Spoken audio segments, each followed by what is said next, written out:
Então, olá pessoal, boa noite a todos que estão nos acompanhando pela página do Facebook do Movimento Organizado Curitibano. Eu sou Carlos Maia e a gente, pelo programa 15 Minutos, vamos apresentar aqui o nosso convidado de hoje, que é o nosso Cláudio Ribeiro. Cláudio Ribeiro, que ele não está presente aqui porque deve ter caído a internet dele. Mas a gente já vai resgatá-lo. Cadê? Está aqui. Vamos buscar o Cláudio Ribeiro. Ele está com problema, ele está lá no litoral. Então, o litoral dá esse problema. E eu acho que eu devo... Não. Então, já pus aqui. Então, vamos dando sequência. Então, pessoal, a gente vai estar fazendo essa conversa com o Cláudio Ribeiro, né? Ele é jornalista, radialista, escritor e compositor. Cláudio Ribeiro, nada mais, nada menos, é também o autor do nosso hino do Curitiba, o hino oficial do nosso time do Verdão. E hoje ele vai fazer uma fala conosco aí, com os 3 convidados nossos, que também são apresentadores do programa 15 Minutos. Nós temos o Luiz Cado, né? Luiz Cado, que ele é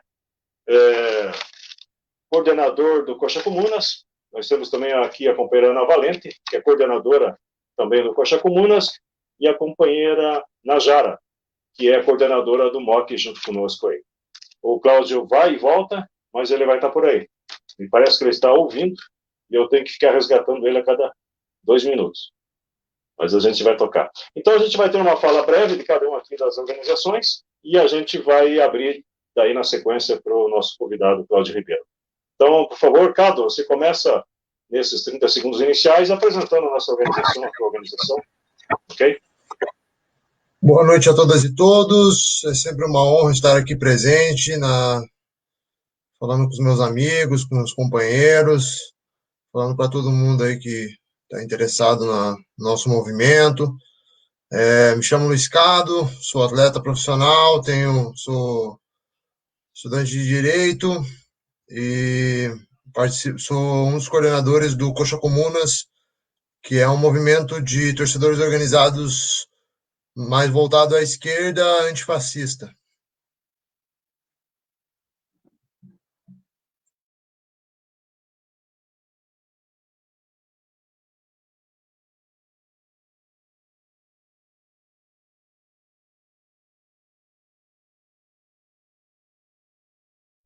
Hoje está difícil aqui, pessoal. Najara, por favor, então, suas considerações iniciais aí, por favor. Boa noite a todos os presentes, né? Tanto os que estão compartilhando esse momento aqui, nessa transmissão, como os que estão acompanhando. Meu nome é Najara, eu sou assistente social, ativista de movimentos sociais e atual coordenadora, membro do movimento organizado curitibano. Muito bem. Companheira Ana Valente, por favor. Boa noite, pessoal. É sempre um prazer estar aqui com vocês.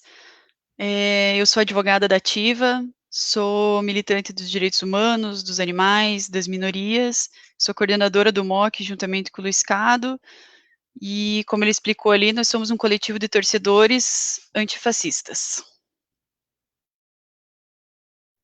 Muito bem. O nosso convidado, Cláudio Ribeiro, infelizmente, está tendo problemas lá.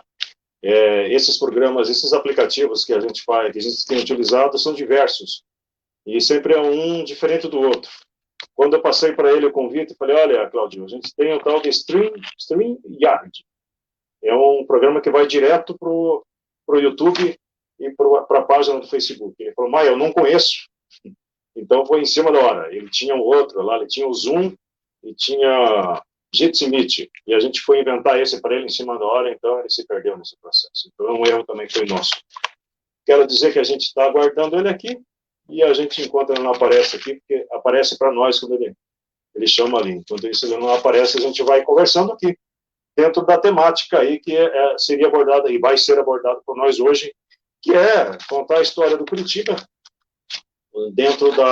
fazendo uma relação entre os fatos históricos da política no Paraná, no Brasil, no período que o Cláudio Ribeiro se propôs a fazer o debate dele, da pessoa dele. A gente ia falar com ele aí sobre as atuações que ele tem tido aí, e uma das mais importantes. Todas as ações do nosso companheiro Cláudio Ribeiro foram importantes. Eu o conheço há muito tempo, e ele, para quem acompanha a política de Curitiba a história mais antiga dos movimentos sociais e tal, sabe que o Cláudio Ribeiro, em 84, que foi quem organizou, pelo menos nas falas dele, nas apresentações, aqui em Curitiba, o movimento pelas diretas já. Em 84, foi aqui em Curitiba que nasceu esse movimento, pedindo o fim, aliás, o retorno da democracia através das eleições diretas que o povo pedia para votar para presidente. Portanto, Cláudio Ribeiro, em Curitiba, aqui foi um dos que organizou grandes atos em Curitiba, junto com forças democráticas da época, o MDB, o PT que estava nascendo na época, e a CUT, Central Única dos Trabalhadores, movimentos sindicais e sociais. Portanto, na pessoa do Cláudio, que é o nosso convidado hoje organizava junto com aquelas forças o movimento pelas diretas em Curitiba em 84. Quero dizer que também tem muitos comentários que estão aparecendo ali. Nós não temos como responder eles aqui, online, ou pelo menos direto aqui, porque a gente não tem essa forma de acompanhar os comentários. Mas a gente vai estar conversando com o povo aqui. De uma forma ou de outra, a gente vai lendo e tentando responder. Eu quero passar a fala para a nossa Najara.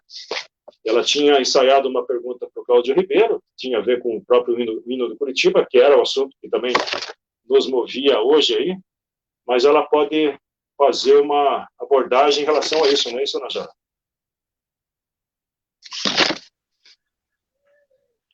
Exatamente. Assim, diante de todo a pluralidade que se é o Cláudio Ribeiro, né, tanto como radialista, jornalista, escritor, compositor e jornalista, todos os fatos são realmente importantes quando se trata de uma biografia, mas um aspecto que me chamou muita atenção e que eu resolvi, então, assim, pautar no caso, se tivesse ocorrendo a transmissão e ele estivesse participando junto com a gente, seria, na verdade, dois quesitos em relação ao Cláudio, escritor e compositor. Né? Uma coisa que, para esse momento atual, a gente vive muita coisa ruim, ouve muita coisa ruim, é muita informação, é uma coisa assim que nos deixa realmente fora do eixo, mas assim, seria uma coisa mais leve diante desse bate-papo. E aí eu iria perguntar em relação... Ele está voltando, voltou. Era sobre a parceria dele com o Cartola, né? É uma das, né? Ele fala sobre Angenor de Oliveira e essa parceria, que foi algo assim que eu achei fantástico na biografia. E a segunda era sobre o hino do Coritiba, né? A criação, a composição, tendo em vista que o pai dele foi jogador, então, assim, para ele fazer uma conjuntura dessas questões, assim, tanto dele como escritor, como compositor. Muito bem. O Cláudio apareceu aí, então, para a alegria do pessoal aí. Cláudio, estou nos ouvindo? Tudo bem? Vocês estão me ouvindo aí? Cláudio, por favor, então, fala. Estamos te ouvindo. A fala é sua. Vocês estão me ouvindo? Estamos ouvindo. Faz a tua apresentação aí. Aí eu tenho que me apresentar? Então eu vou me apresentar de um jeito que os credores não me descubram. Rapaz, eu sou um sonhador. Bom, antes de mais nada, eu quero dar um grande abraço no meu camarada Maia, Carlos Maia. Aqui foi em casa, você sabe, eu estou morando em Pontal do Paraná. Depois do segundo infarto, a família me fez descer e Regina, minha camarada e companheira, fica me protegendo de todas as formas, né? Não posso beber, não posso comer, não posso isso, não posso aquilo. Enfim, mas antes de mais nada, eu queria mandar um grande abraço, então, ao Maia, meu amigo, meu camarada de tantos anos, A Najara, que eu conversei hoje, a Najara, né? Do Rio Grande do Norte, Potiguar.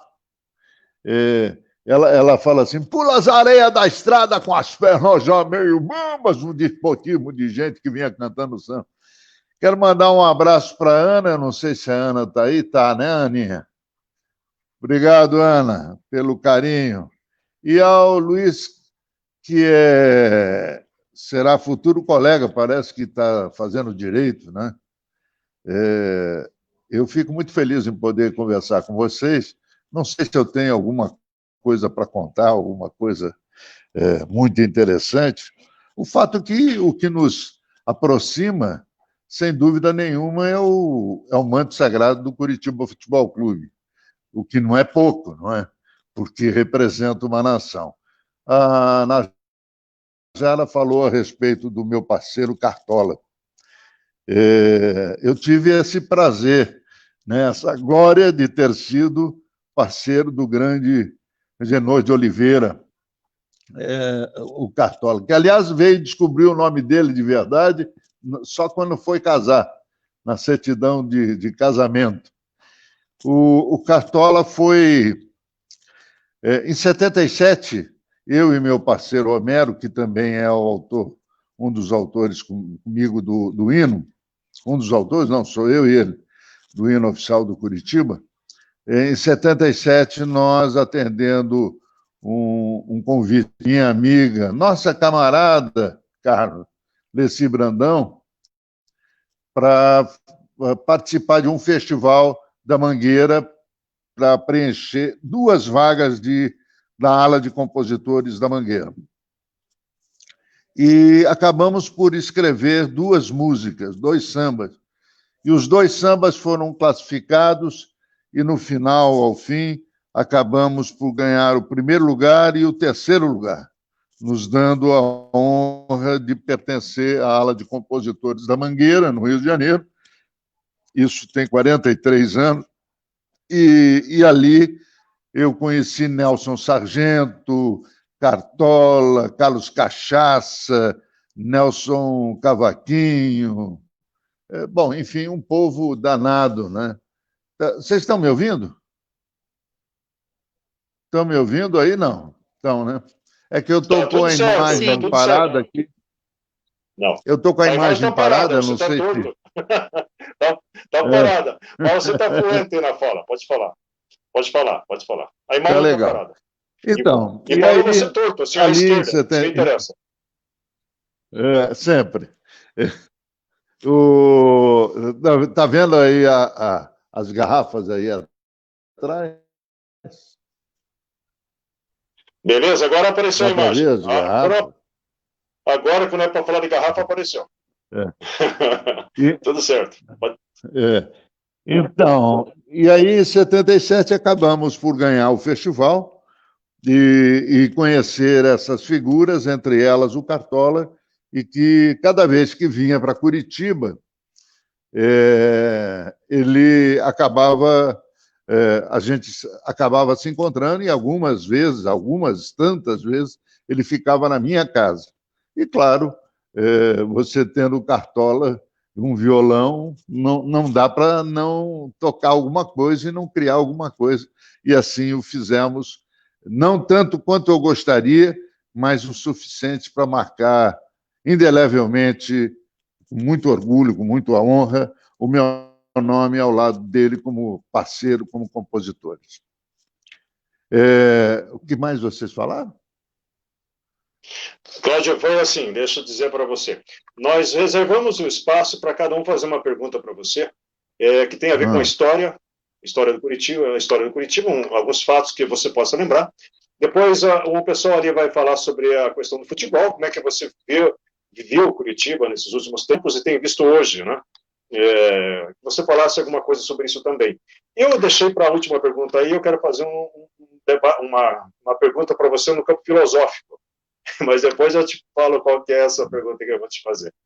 Então, mas a Ana, então, ela quer concluir dentro dessa temática da questão cultural, que tem a ver com a musicalidade sua aí também. Obviamente tem muita coisa para falar.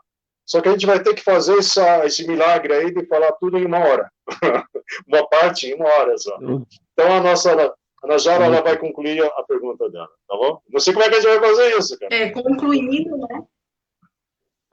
Concluindo a questão dessa amostragem artística do Cláudio, eu queria que ele falasse sobre a criação e composição desse hino, que é o hino do Verdão, né?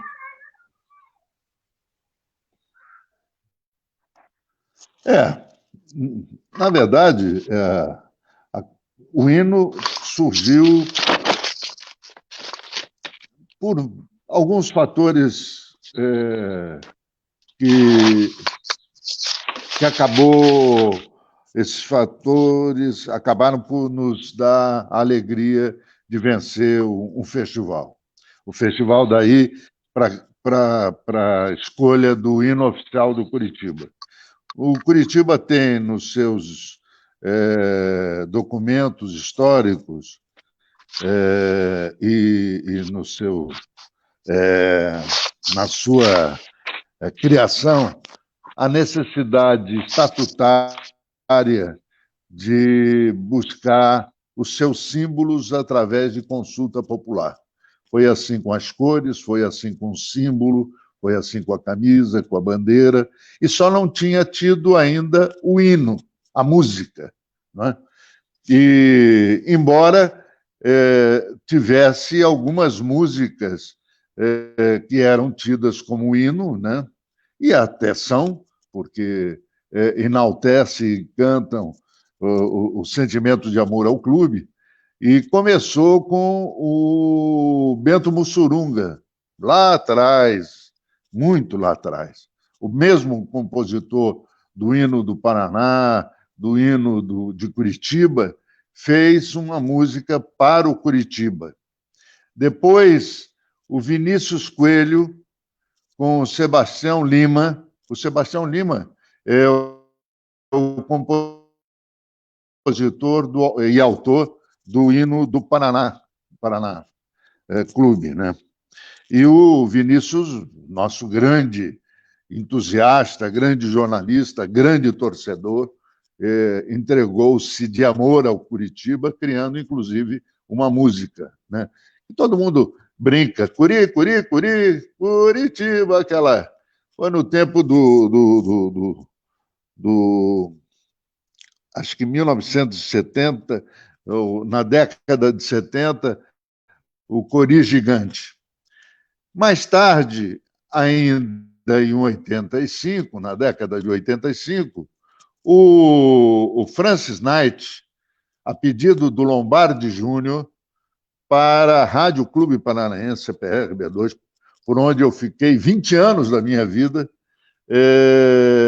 acabou por compor uma música em homenagem ao Campeonato Brasileiro do Curitiba, porque o Lombardi queria pôr uma música diferente de que era tanto a do Sebastião como a do Bento Mussurunga.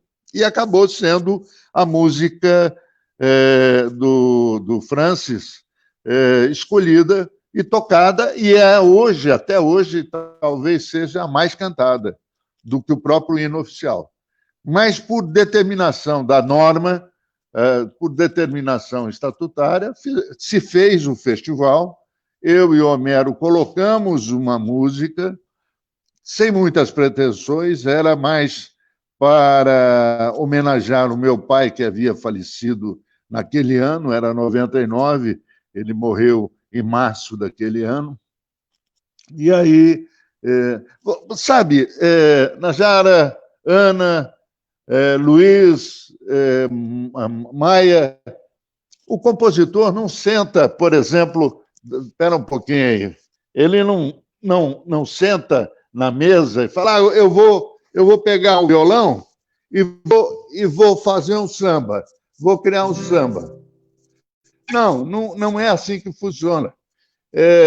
Como diria o João Nogueira e o Paulo César Pinheiro, o samba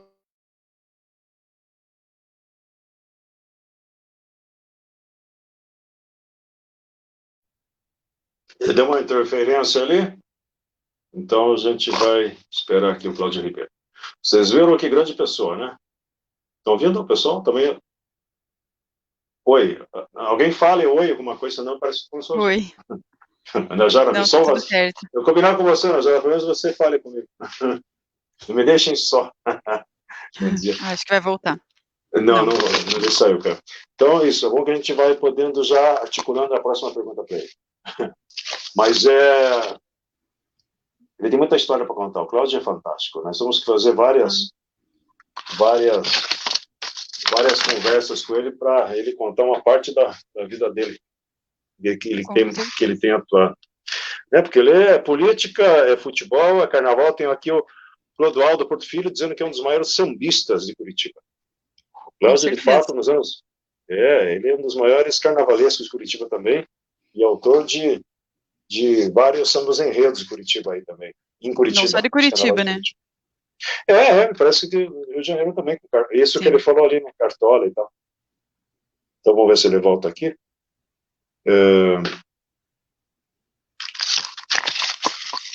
Vamos esperar aqui. Enquanto isso, vamos falando aqui. Acho que ele vai demorar ainda, porque não está aparecendo nem sinal dele aqui embaixo.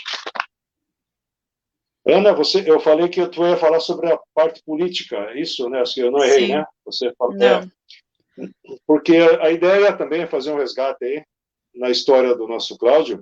Ele vai se bater, porque ele gosta de falar, né? Em poucos minutos ele vai ter que fazer isso tudo. Vai fazer o quê?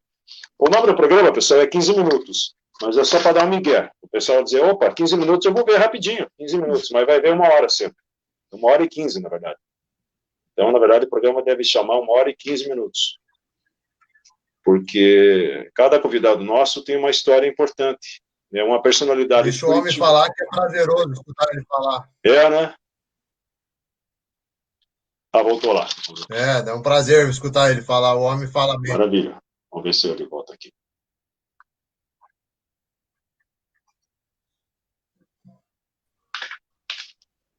Oi. Cláudio, voltou? Voltou. Manda bronca aí. Que dificuldade, né? Deixa eu só te falar uma coisa. A Regina está aqui me dando uma assistência e ela está com 3 celulares na mão. Inclusive, esses 2 aqui, o tablet e esse celular, e mais o dela, e mais o telefone fixo. O que tem gente ligando, dizendo que não consegue entrar para assistir, é impressionante. Tem mais gente ligando para falar que não está conseguindo do que eu acho que quem está assistindo mesmo. Bom, mas enfim, espero que não sejam os credores, né? Eu estava falando, Najara, Ana, e Najara, e Luiz, e Maia.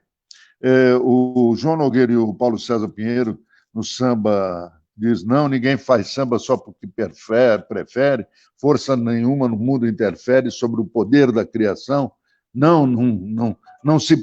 precisa estar nem feliz, nem aflito, e nem se refugiar num lugar mais bonito em busca da inspiração. Não, o samba, a música, é uma luz que chega de repente com a rapidez da estrela cadente e acende a mente e o coração. Assim foi com esse hino do Curitiba. Nós estávamos muito próximos de compor por uma questão de sentimento, como eu disse, havia falecido o papai em março daquele ano, e aí, quando o Homero foi lá na chácara, que você conheceu, Maia, lá em casa, nós sentados no piano ficamos batucando, coisas bobas, e acabou acontecendo o hino.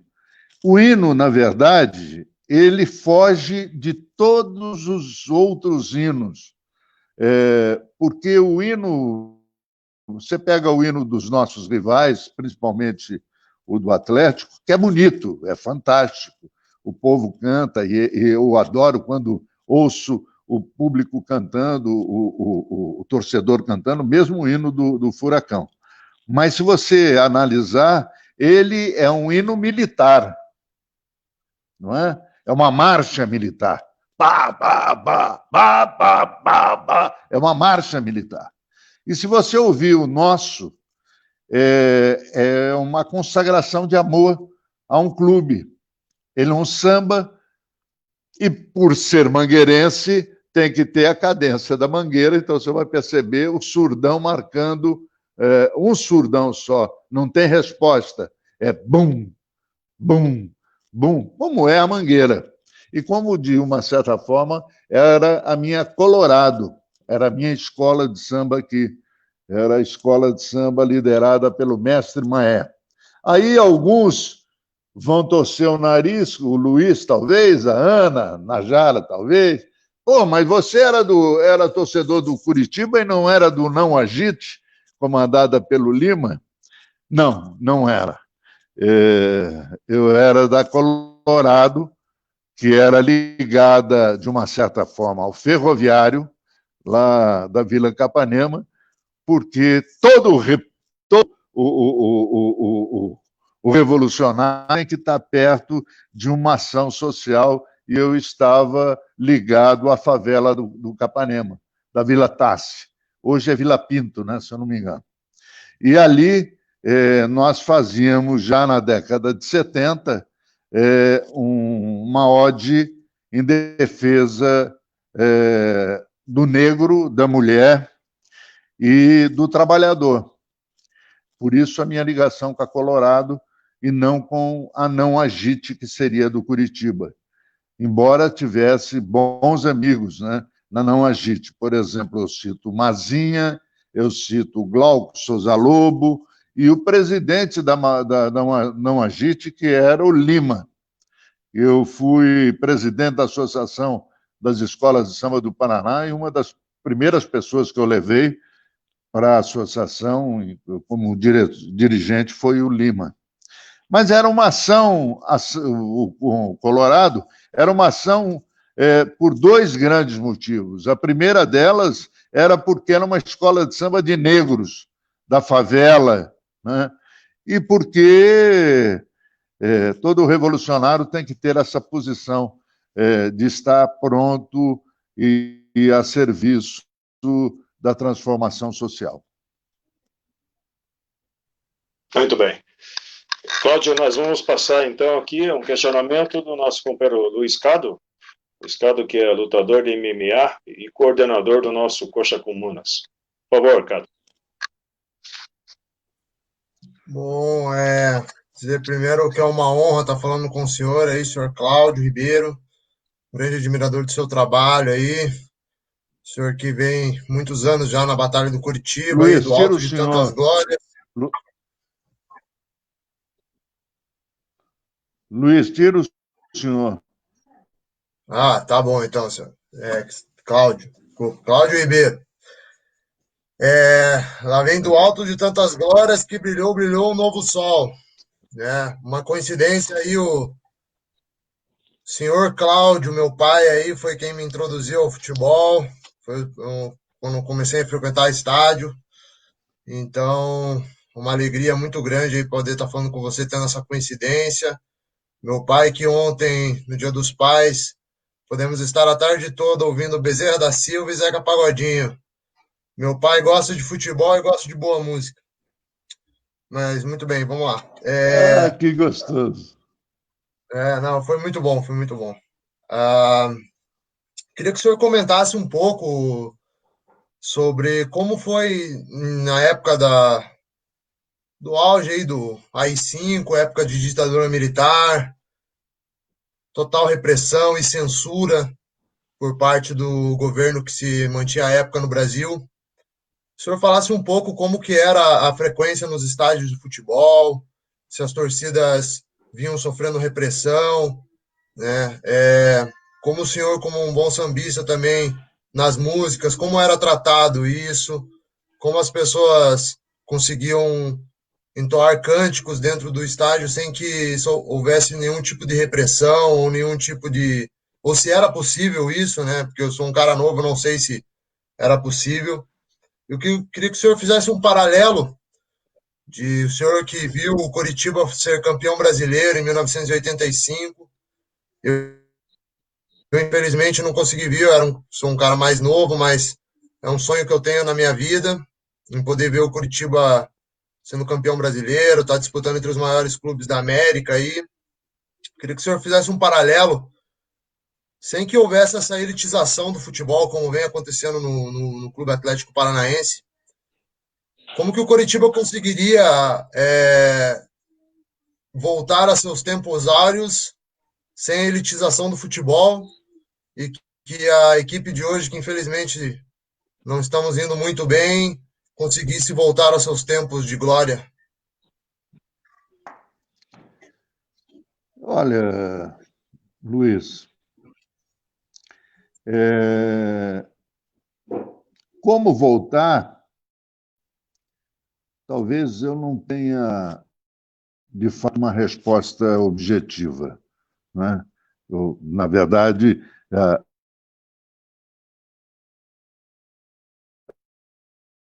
não, a pergunta não é, talvez a pergunta for como a gente se livra desse momento drástico, penoso que estamos vivendo, né? Eu colocaria primeiro o seguinte: o futebol é uma metáfora da vida, né? É preciso entender isso, até para compreender nós que somos torcedores. Aliás, todos os torcedores, coxas ou não, não é?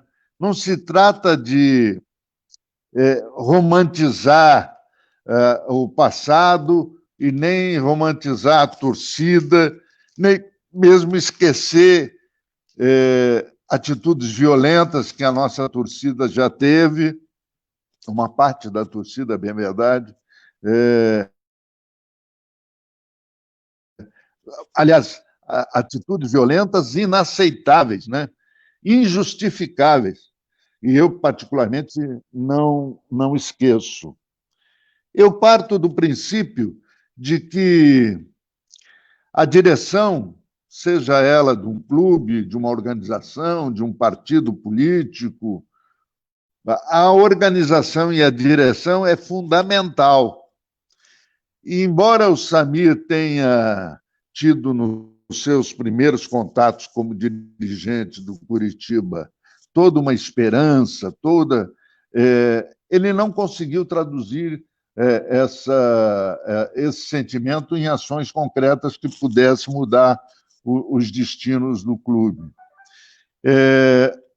Por que nós, torcedores, temos uma visão glamurosa, romântica quanto ao nosso clube, à nossa nação?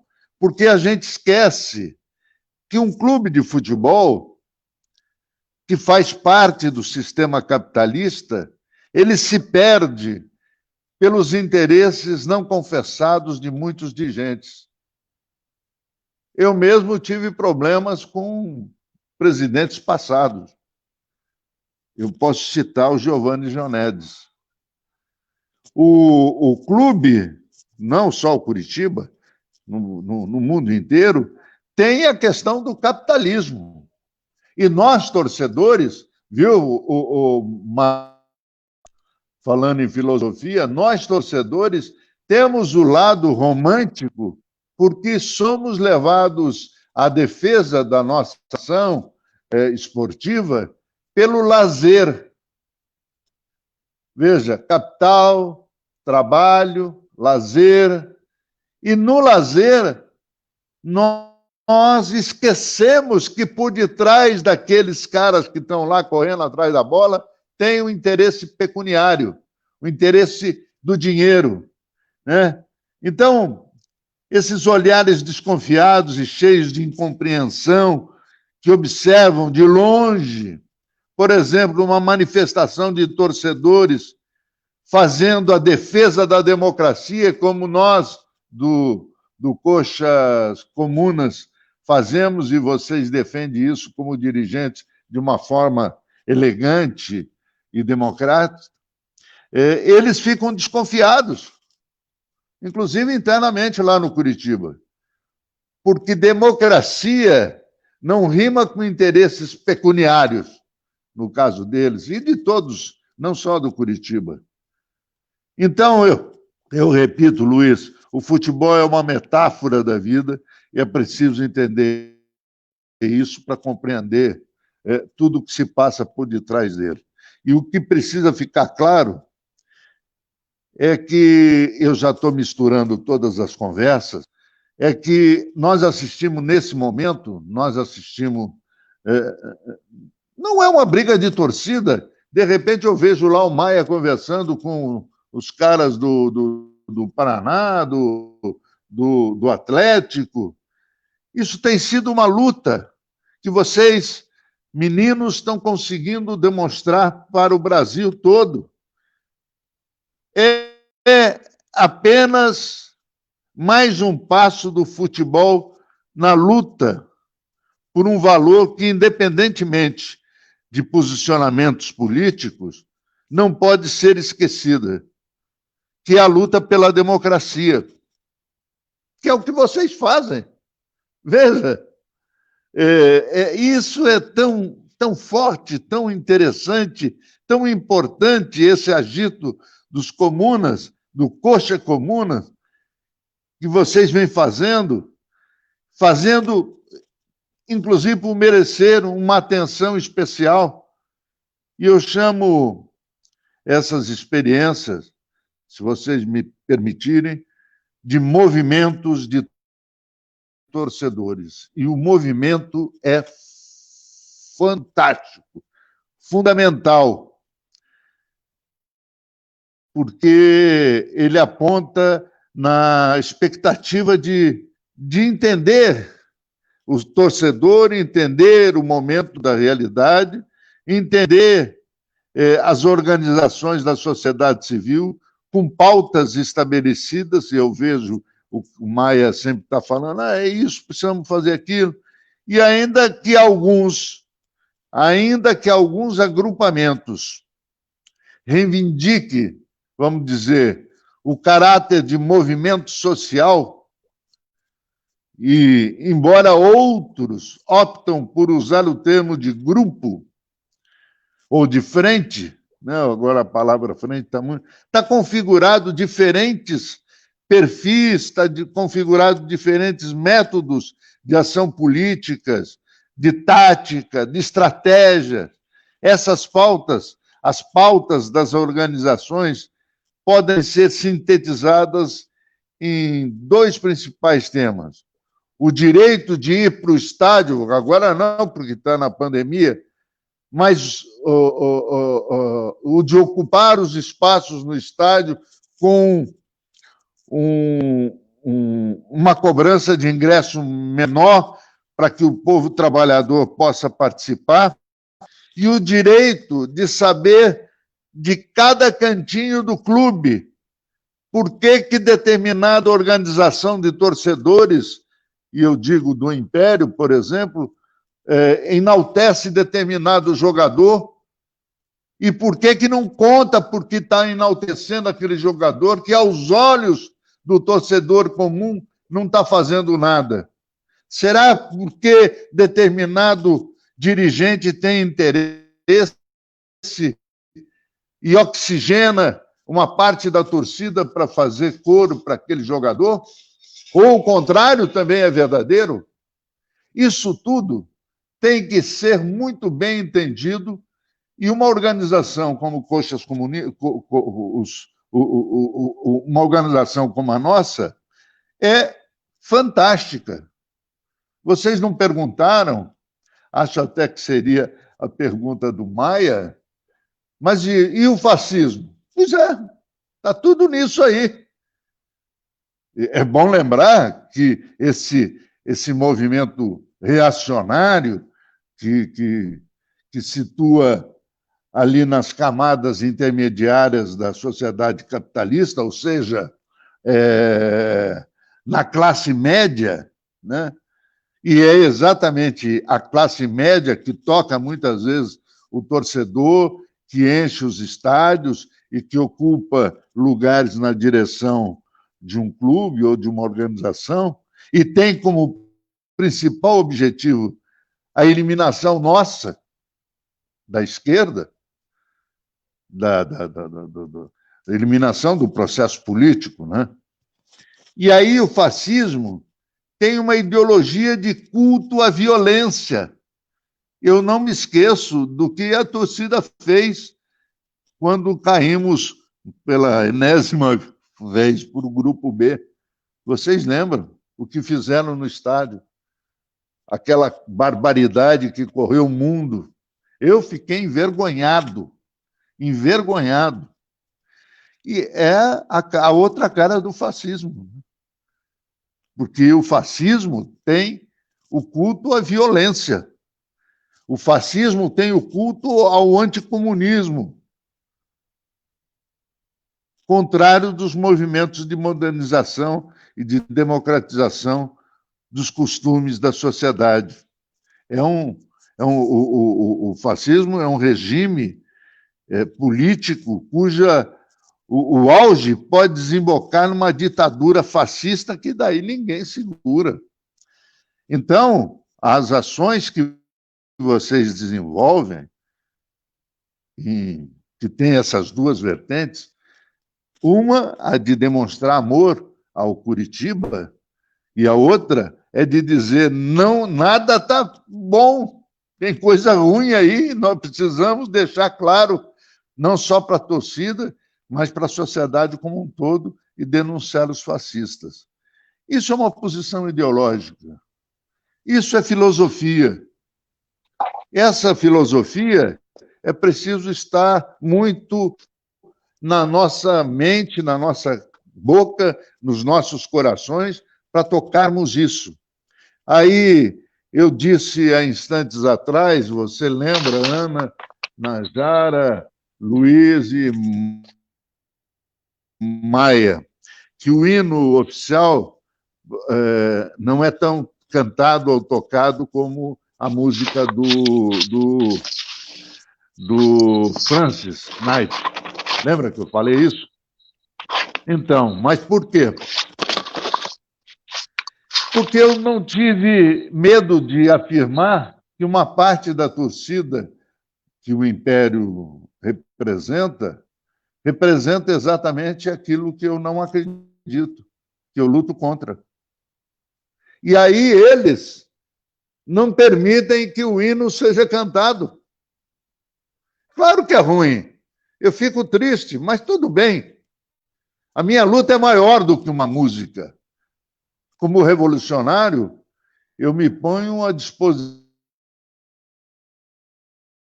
Não é, Luiz? Nós não podemos nos entregar por interesses pessoais.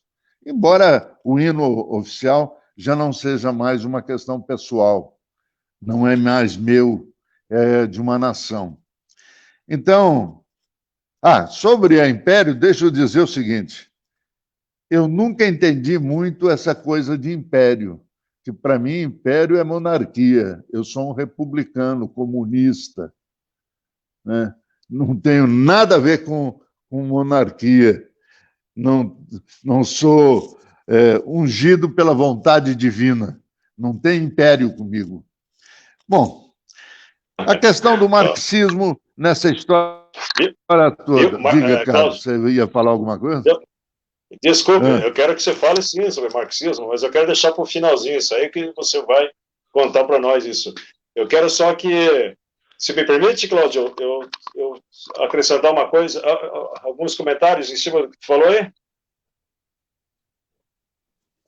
Claro. Cláudio? Tá tranquilo. Deixa eu só falar o seguinte, Cláudio. Claro. Você falou que poucas pessoas... Claro. As pessoas, de fato, não estão conseguindo entrar, mas as que estão acompanhando a gente aqui ao vivo estão te mandando um abraço, né? Um deles aqui é o Gério. O Gério é um dos fundadores da MUC. Ele é um cara que conheceu... o Gério, ele falou, manda um abraço. Do Tiradentes. Atuou com o Edson Fink, que foi um dos fundadores da MUC. Eu quero só dizer os nomes aqui. É uma pessoa que está mandando um abraço para você. O Clodoaldo Porto Filho, dizendo que você é um grande sambista, um dos maiores carnavalescos de Curitiba, da história de Curitiba.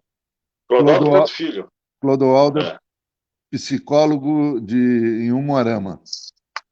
Muito bem. E aí tem o Daniel, tem o teu sobrinho, o Daniel Kauer. Bom, e aí demais. Tem o nome da lado. Eu escrevi Kauschauer, como eu li. Kauschauer. Bom, quero dizer o seguinte, Cláudio, tem muita gente ali que está nos acompanhando e eu quero aproveitar esse pessoal que você trouxe também para acompanhar isso aí, que você tem uma visibilidade muito grande, respeito muito grande dos teus amigos que vieram te cumprimentar aqui. Eu quero, então, até explicar um pouquinho para esse pessoal que está nos acompanhando, mas qual a diferença entre MOC e o Coxa Comunas? Né?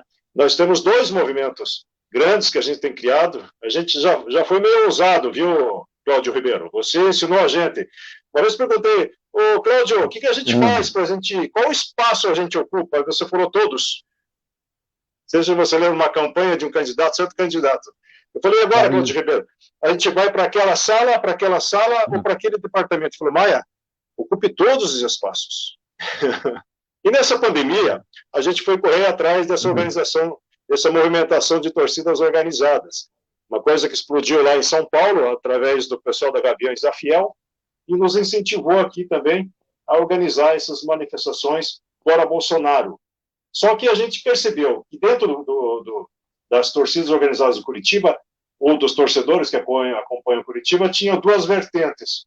O pessoal mais à esquerda, de fato, e um pessoal que quer participar de torcidas, mas aquele pessoal mais conservador, uma ala mais tradicional do nosso Curitiba, que você sabe bem que existe isso. Obviamente que tem setores fascistas também, mas obviamente que esse povo a gente não foi dialogar com eles, não tem conversa. Mas um povo muito grande falou, olha, Maia, a gente quer participar com essa movimentação sua, mas o Coxa Comunas, eu não sou comunista, então não dá para entrar para essa vertente aí.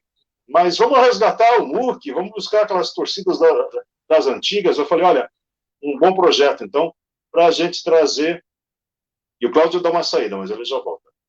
Então, explicando para quem para quem está nos acompanhando, o nosso MOC, Movimento Organizado Curitibano, de fato, tenta resgatar a história do MUC, se não enquanto torcida organizada, enquanto movimento democrático, amplo e progressista. Isso só reconduziu o Cláudio para cá. Cadê aqui?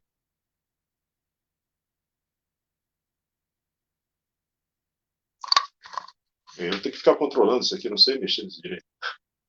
Cláudio, você voltou aqui, né? Te resgatei aí. Você tinha caído. Eu dizia, Cláudio, que o pessoal nos cobrou. Falou, Maia, eu não posso entrar no Coxa Comunas porque eu não sou comunista. Ainda que para entrar no Coxa Comunas, necessariamente não precisa ser comunista, basta ser progressista. Ou pelo menos ter uma visão ampla em defesa da soberania do país, da democracia e, como torcedor do Curitiba, atuar dentro do nosso coletivo de torcedores, que é o Coxa Comunas.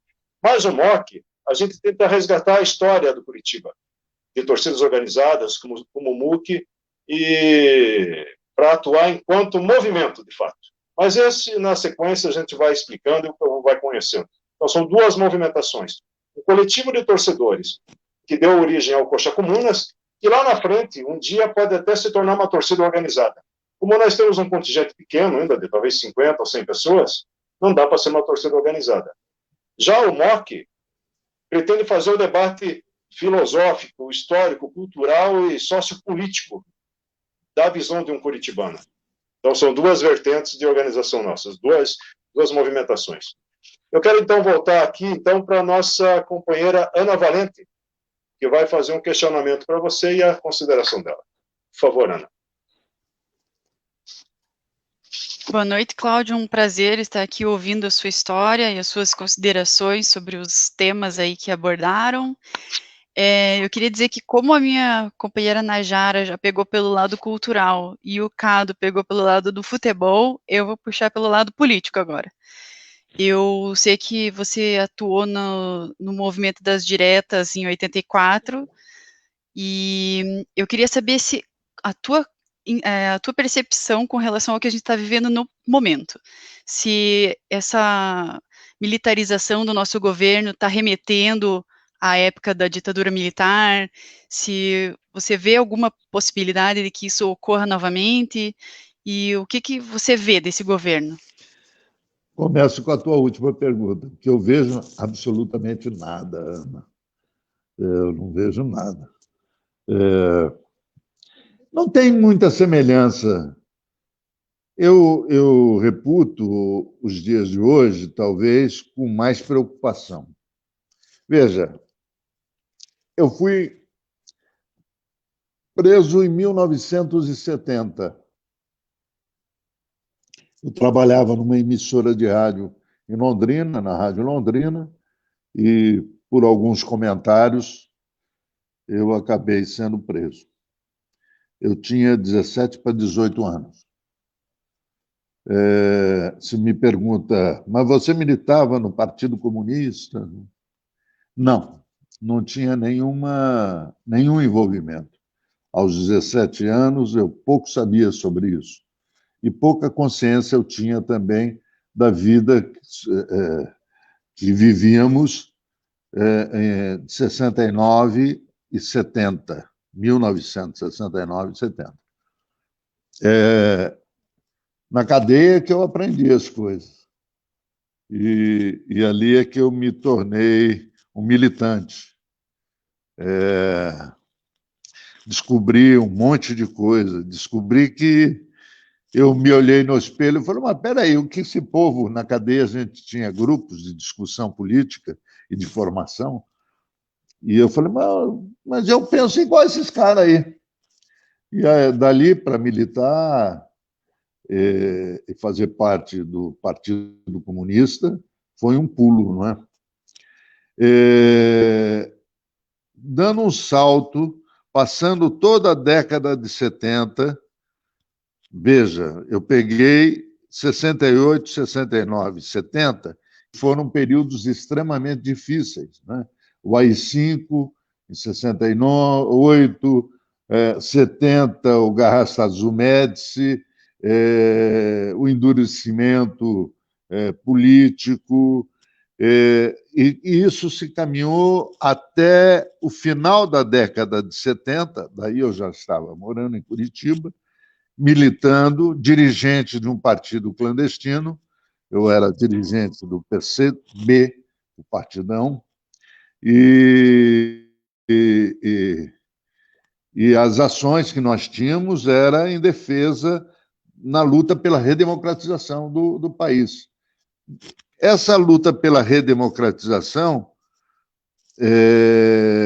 apontou dois caminhos que tínhamos que defender. O primeiro era a luta pela anistia, e eu fiz parte das coordenações do movimento da luta pela anistia.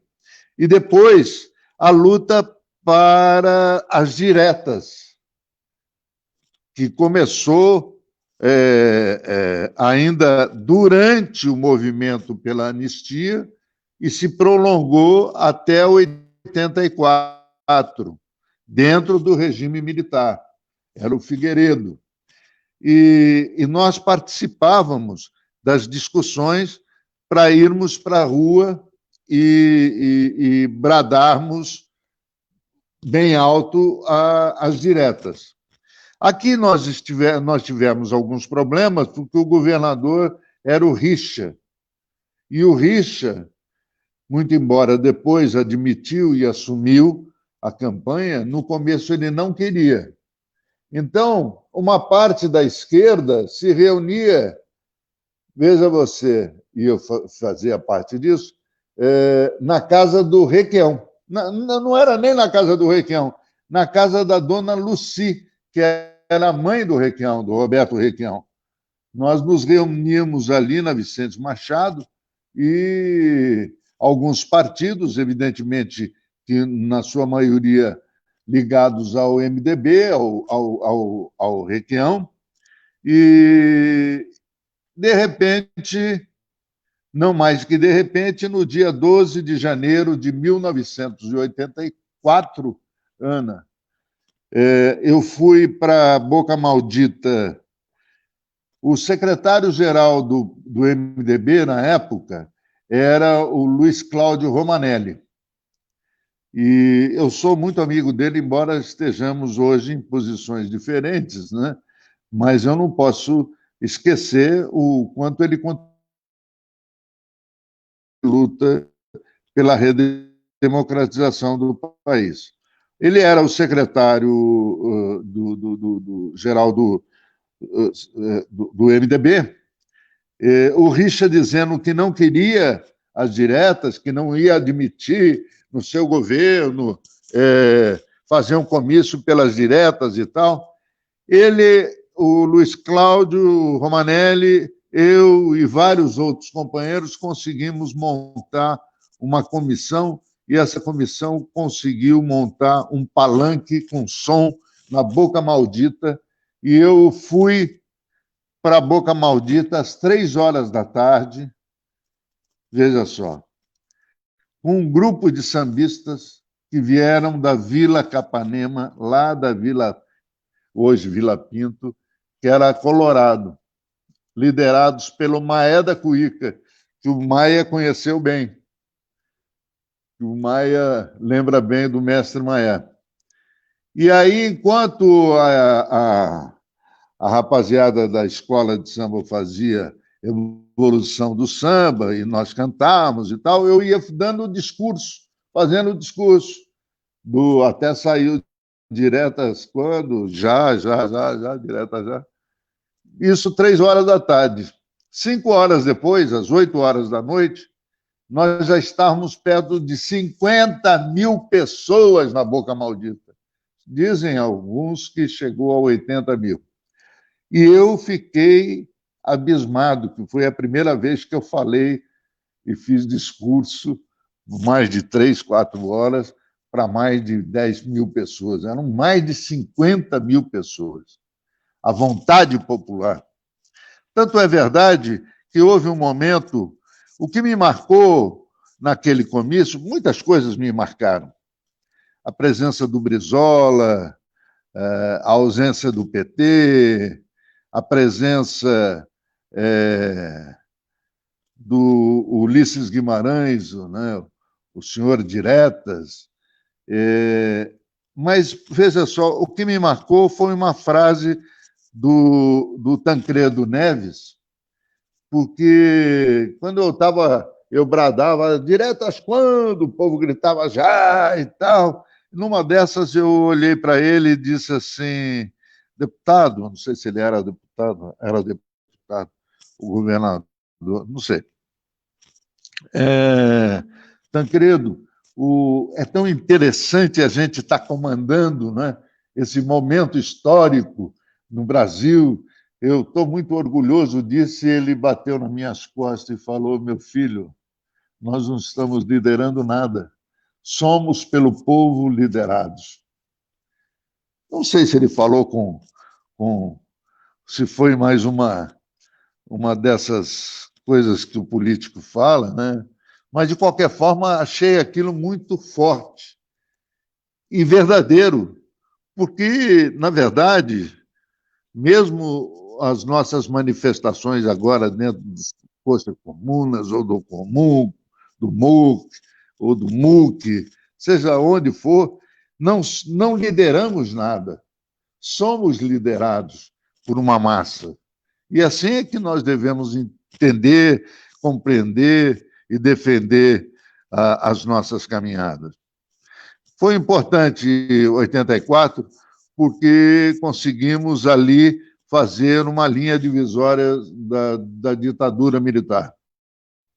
Claro que queríamos as diretas, claro que queríamos que a emenda Dantes de Oliveira passasse, mas a história do Brasil, com certeza, começou a ser mudada ali. Eu fui o apresentador oficial da campanha das diretas. Corri o Brasil em alguns lugares. Ficou para a história, embora a história às vezes é feita pela elite, né, e não por quem realmente faz a história, ficou o Osmar Santos como o locutor das diretas. E é verdade que ele participou, é verdade que eu dividia com ele o palco e o microfone. Mas também é verdade, Luiz, Ana, Najara e Maia, que ele era da Rede Globo e eu da Rádio Clube Paranaense, PRB2. Tem diferença.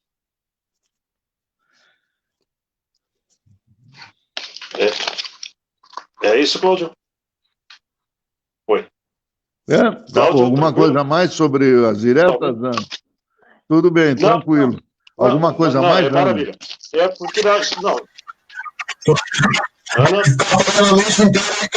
Na verdade, tá escutando você aí, Cláudio. Não, tá tudo certo. Obrigada pela resposta. Só desliga o microfone, Cláudio. Tá tudo certo? Então, beleza. Tem muita coisa para falar, Cláudio, com certeza. Só que a gente só tem 1 hora. Era 15 minutos, já estamos com 1 hora. Então vamos para 1h15. Cláudio, agora sim, Cláudio, eu quero chegar num aspecto que você abordou ali e eu meio que te cortei. E eu queria deixar para o final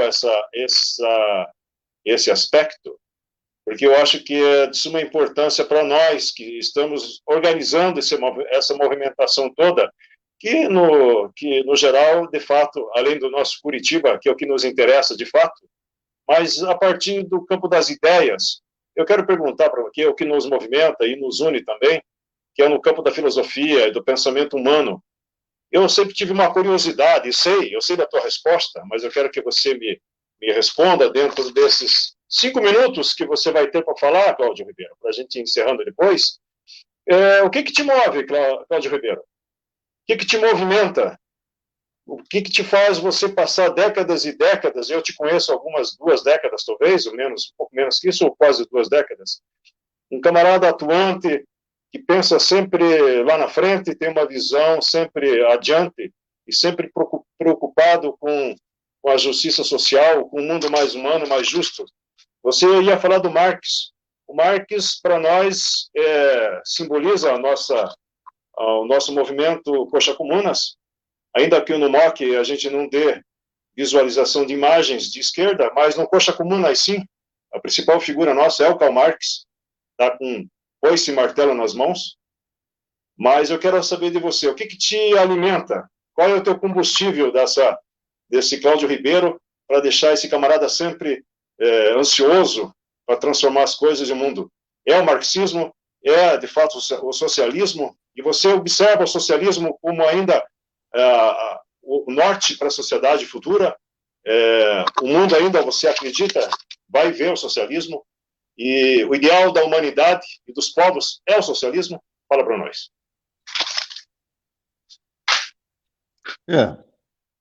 Veja, eu vejo e tenho certeza que o marxismo é um método de análise, que você sabe bem, de análise socioeconômica, não é? Sobre as relações de classe, o conflito social, e o marxismo, esse método, utiliza uma interpretação materialista do desenvolvimento histórico e uma visão. Outro dia eu vi vocês falando sobre dialética de transformação social. Esse é um método marxista.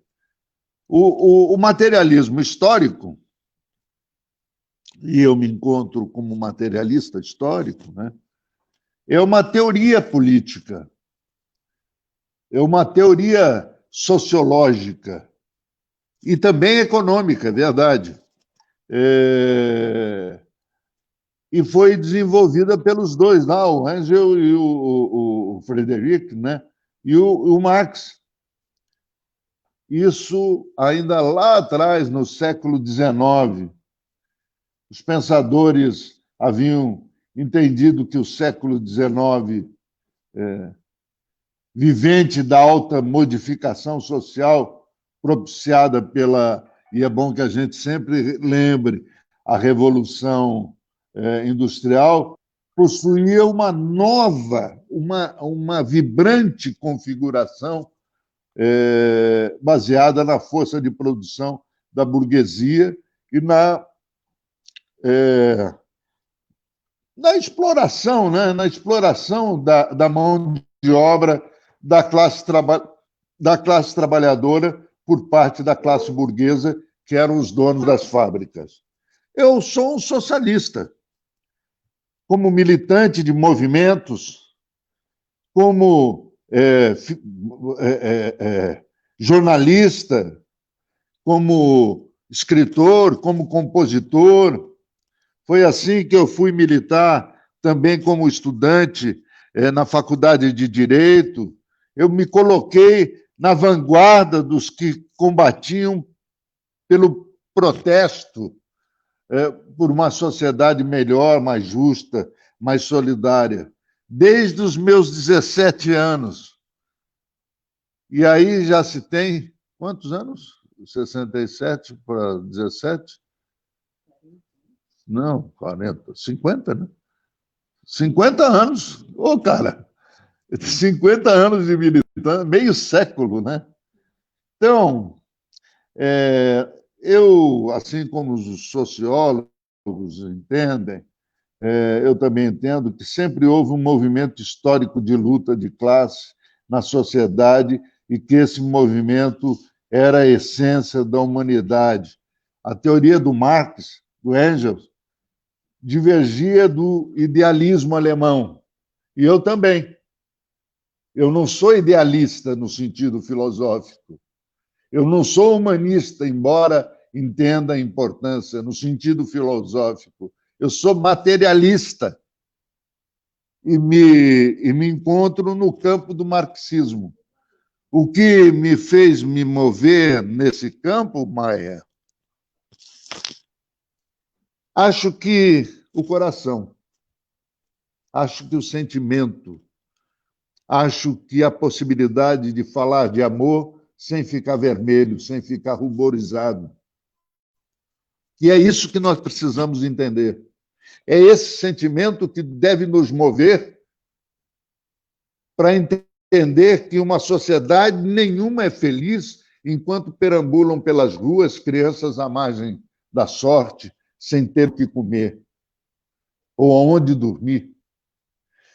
Me lembrei, logo que a gente chega em Cuba, foi a viagem mais maravilhosa que eu fiz na minha vida. Você sai do aeroporto, tem uma placa grande assim, dizendo: milhões de crianças não terão o que comer esta noite. Nenhuma é cubana. Isso me move, me comove, me impulsiona a continuar nessa luta, porque é possível construirmos juntos uma sociedade mais justa e mais fraterna. Qual é a diferença entre ser socialista e ser comunista? Nós podemos chegar, Ana, Luiz, Najara, Maia, nós podemos construir juntos a sociedade socialista, onde o Estado possibilite a igualdade de condições para todo mundo. Olha, todo mundo vai sair daqui, vai ter educação, saúde, transporte, moradia, tudo igual. Agora, quem for mais competente, lá na frente é que se estabeleça. Essa é a sociedade socialista. A cada um segundo a sua capacidade. E qual é a diferença com a comunista, que muito provavelmente não vamos ver? É a cada um segundo a sua necessidade. É uma outra etapa.